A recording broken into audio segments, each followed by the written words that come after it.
Hey there, I'm Kim Santini. Welcome back to my studio. Today I'm here with another journaling lesson for you. This one is about manifesting hope. It's a practice that you can do in your art journal that will help you to visualize droplets of hope and send them out into the world for a butterfly effect. So gather your materials, sit down, and have a really beautiful journaling session with me. All right, so let's take a look at some of the materials we're going to need today for our manifesting hope session. You want to have a set of watercolors. I have a nice little box kit here that I use. These ones are opaque, pretty thick watercolors. There's a lot of pigment in them, but it doesn't matter really what kind of set you choose. This is a Pelican set that I've had for quite some time. But I really like the density of the color that this particular kit gives me. Really nice saturated color. And then I also have my glitter metallic, they're not glitter, they're metallic watercolors as well. And this is a tray made by Art Philosophy. I have several paint brushes in a variety of sizes. You're going to want a larger one that you can use for a wash sort of approach, and you're also going to want some smaller ones for some details. I do want to add that if you don't have watercolors on hand and you want to do this exercise, you can completely adapt it to a graphite exercise in lieu of the watercolor, and I will explain how you can do that as we work our way through the process. I have some masking tape here. This is optional. This is painter's tape, and it is specific for sensitive surfaces. However, you could utilize any other painter's tape that you wish. Off camera over here, I guess it is a little bit on camera, I have a glass of clean water for cleaning my brushes and a paper towel. I also have a circular shape. I'm going to use this bowl later on in the process as a template for a circular shape. And then I have this liquid latex that I'm going to be using. Now, you don't have to use liquid latex. You can use other types of masking materials. If you happen to have masking fluid around, that is an option. You can also use this masking tape that I have. You could use this and cut it into some shapes with your scissors or tear it. You could also, if you're working by pencil or graphite, you don't need any masking fluid at all. The precision of your tool, the pencil, will allow you to get the level of marks that you require. And because I'm using liquid latex, I have a small bowl to pour it in, and I have a pipette that I'm going to be using, which is just a plastic dropper. If you do not have a pipette, you can use a paintbrush, use an older brush, a not terribly expensive one, and what you want to do prior to using it is you want to gently massage some dish detergent into it to help protect the bristles, because the liquid latex will be difficult for you to wash out. You may not even get all of it out, even with the dish detergent added to it, okay? So I'm ready to get started. I also have my journal here. This is a Dina Wakley mixed media book, and I love this book. You may have seen me work in it in the past. I love it because it has different types of paper as the page bases. And it's a great size for me. But you can choose a book based on your comfort level, how big of marks you like to make, how much time you want to invest in working on your pages, the type of the paper in the pages, whatever. You could even do this exercise on loose paper. You don't need to have a bound book. Now, often we will start on a blank page, and you can most definitely start this exercise on a blank page. I have chosen to use a page that already has some marks on it, and I've chosen this page specifically because I created this page sitting on the ground in a sunflower field one of the summer days during the pandemic. And I've been thinking so much about Ukraine, as I'm sure we all have, and sunflower is that country's symbolic flower. And because today's exercise is about manifesting hope, I really felt that it was important to do this exercise on this particular page spread to invite the symbolic nature of the sunflower and the blue skies into my practice. You can choose to work on a blank page if you wish, or if you want to include the sunflower emblem as part of your design, you can spend some time creating that before diving into the hope exercise. One of the most important things to remember when you're working in your journal is that this is your book and you get to make all of the rules. Nobody else does.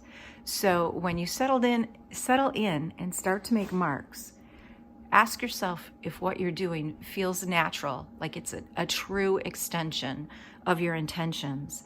And that's how you're going to discover or be able to embrace the sorts of processes that are particularly healing and beneficial for you. Today's practice, I want to start by lighting a candle. I always feel like there's something about candlelight that adds a sort of sanctity to any sort of ritual, whether that's a dinner time or a bath time or journal time or even reading. So I'm going to light this candle and invite you to share a moment of silence for those who have been impacted by the war in Ukraine.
That third wick didn't want to light.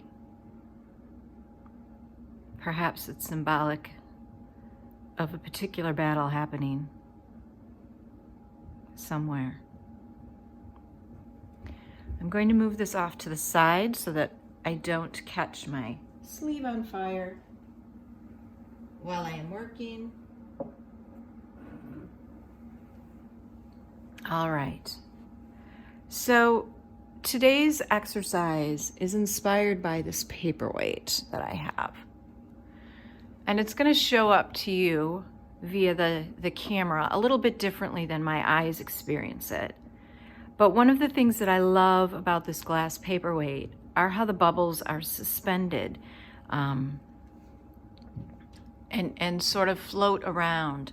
And the other day I began thinking of these bubbles as wishes or dreams. And if they could escape the sphere, what they might carry into the universe for us. And then, of course, the journaling lesson followed right after that.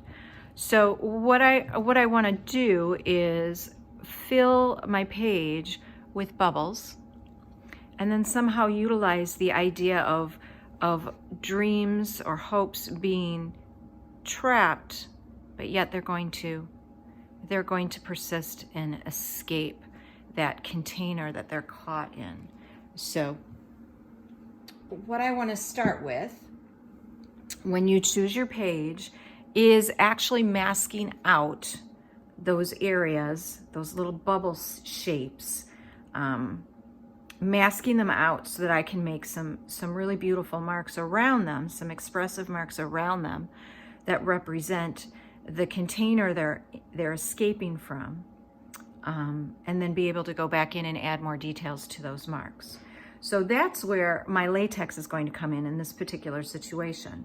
If you are using masking tape, you can simply peel your tape and cut it into the bubble shapes.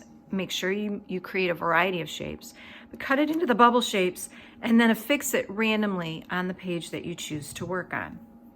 If you're using traditional watercolor masking fluid, you would do the same thing. You would use the masking fluid and randomly create those bubble marks on your page.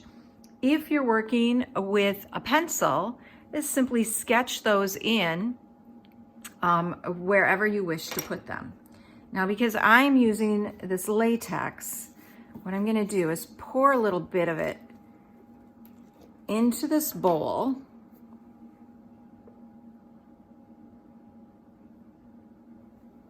And I'm going to put the lid on this because it tends to settle up pretty quickly. And I'm going to use my my little dropper here to suck some latex up, and I'm just going to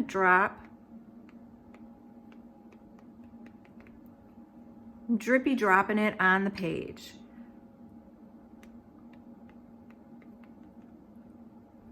I'm not trying to create any sort of pattern. I'm allowing this to happen organically. And I'm moving the dropper as I go across the page. Now, you have no control over where the drops land in this sort of a situation, so you need to be aware of that.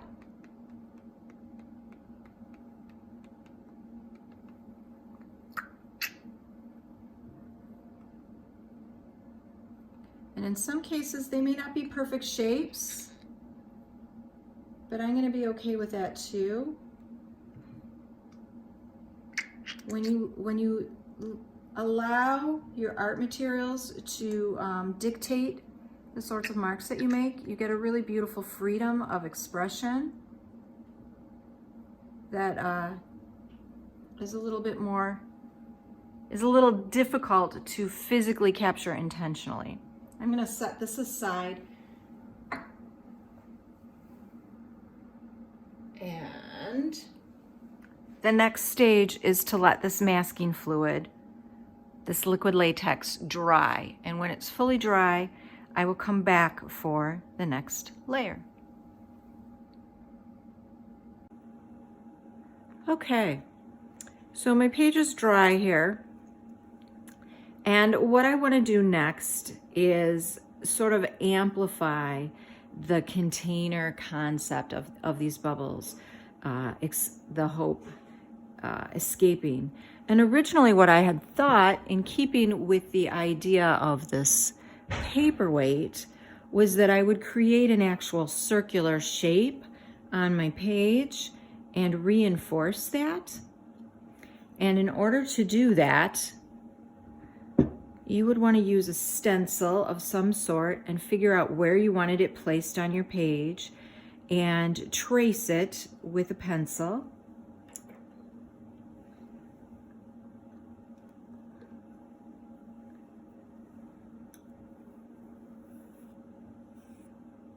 And be gentle, because if you hit any of these latex or masked out areas with your pencil, you may unintentionally lift them. You really only need a line dark enough to give you that circular shape. Okay? Now, again, I want to emphasize that this is your page. It's not about you following or copying the steps that I'm doing to replicate this. So I'm looking at this circle here, and I'm rethinking my original approach even. So I'm thinking that down here on the underside of the circle, it could be much darker, but maybe have more saturated colors trapped in here. I love this little bit of green here, and to me, green can mean hope. So maybe if I put a little thread of hope in coming out of this darkness, a thread of green hope along with the bubbles, that might be really satisfying for me to express. So I'm going to play with that idea. I'm going to bring both trays of my watercolors back into play here. And, you know, lots of times the journaling practice isn't so much about, or it's never about having a perfect or beautiful page. It was something that's pleasant to look at the end of the day. It's about expressing what you feel. And that's not always something that's really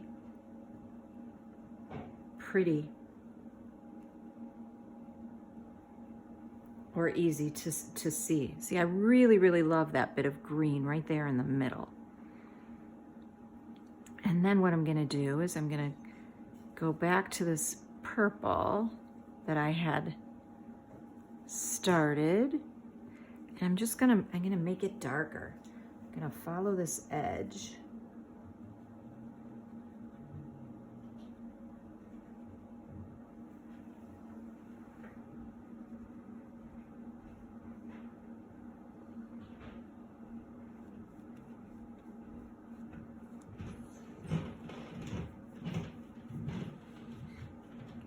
So I encourage you to spend a little bit of time with your page and listen. It sounds strange to listen to the page or the marks that you've made, but really look at them, listen to them, see what they might be telling you. Oftentimes, you know, when I really listen to a journaling, excuse me, a journaling page or one of my paintings, what I learn is that there's a completely different message for me in those marks than I even intended. Feel free to vary your brushwork. Feel free to introduce another size brush. I'm going to try to create a little sort of reflection right here. Play off of the idea of the paperweight, but not be completely and totally married to it.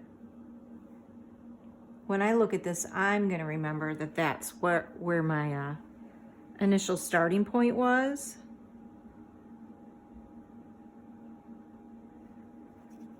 And here's a thought. I just realized that this circular shape that I've created here on my page, the idea of the paperweight, and this green that's here that has just shown up, and these blues, it's very much like a globe, isn't it? That's a little humbling to think about, that I unintentionally just painted a symbolic representation of hope for our earth in the midst of a war.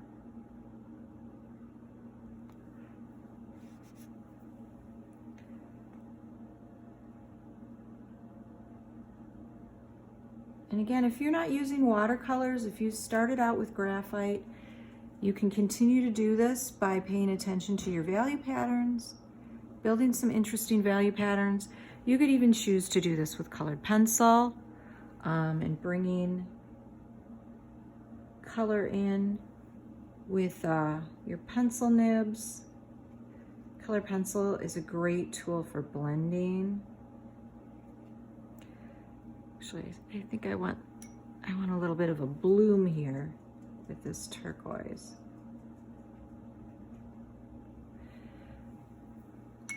Let me bring some more water to the side of the page. There we go. And you know what? I'm going to sweep water on this side too, just because that way when I go in with the next marks, the page will already be a little bit wet, and that will give my paint my watercolor paint a place to move.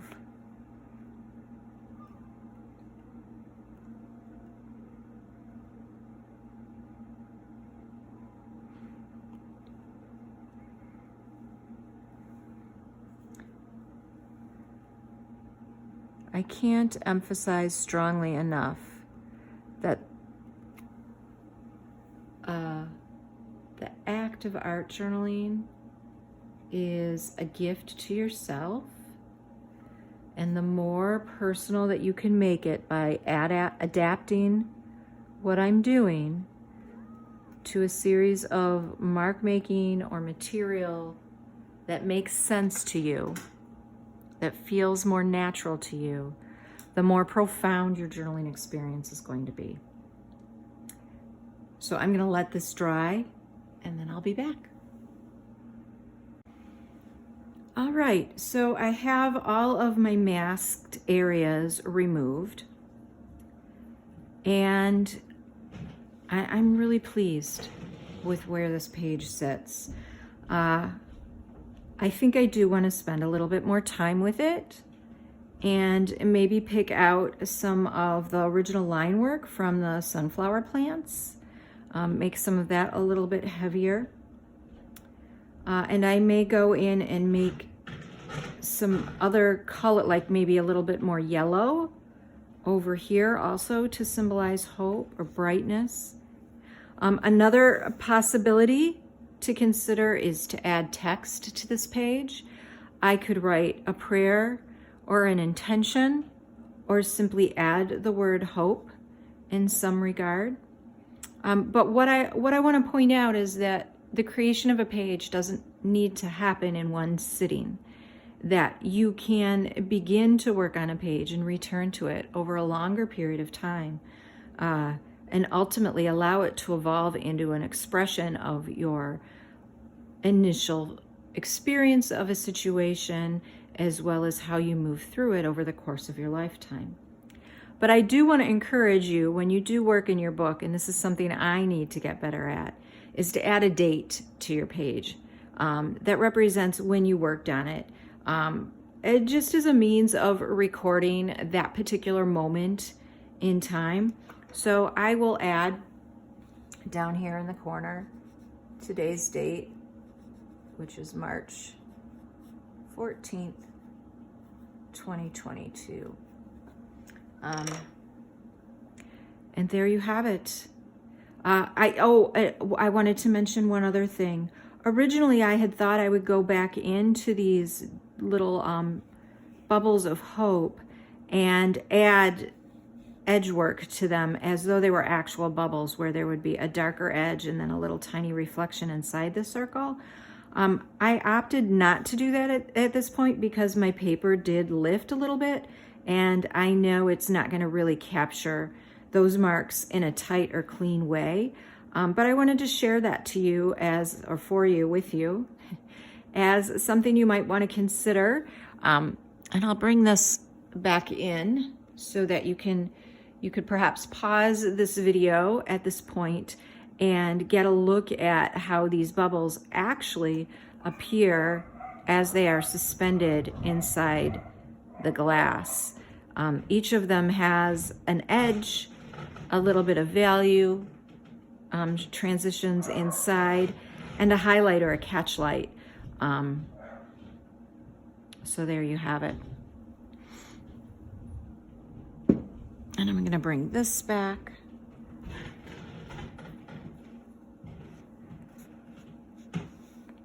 And thank you so, so much for joining me to manifest a little bit of hope for our troubled world.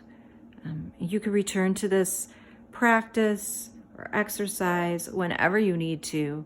And again, you can adapt it to match how you prefer to work. Thanks for journaling with me. I hope you feel a little bit more hopeful.